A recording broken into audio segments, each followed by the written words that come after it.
Man, this is sad. This is sad. I was just somebody was just telling me somebody was just telling me a story about how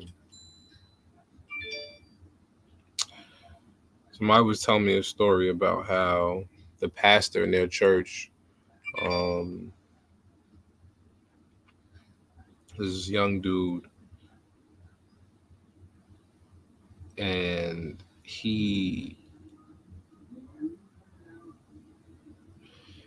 there's a young dude who went to the military, came back from military, still going to the church,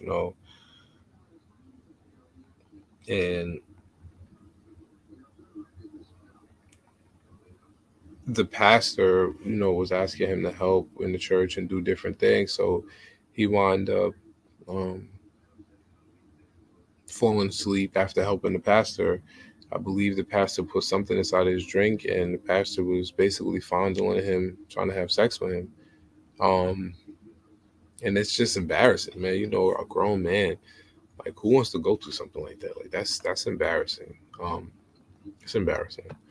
But anyway, former Democratic donor named Ed Buck has been sentenced to 30 years in federal prison for injecting lethal doses of methamphetamine into a pair of black men before enticing them to partake in prostitution.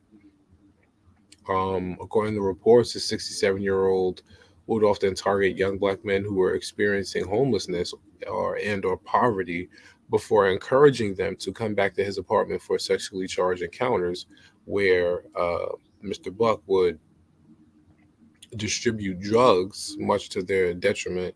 Two of the most notable victims were Gemmel Moore and Timothy Dean, who both died from an overdose in 2017 and 2019.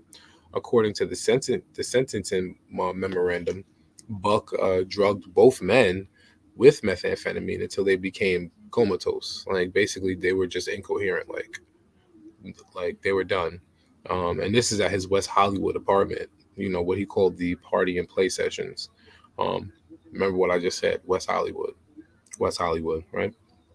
On the surface, Buck is a former member of California Electoral College who is said to have donated over $500,000 to the Democratic causes over the years.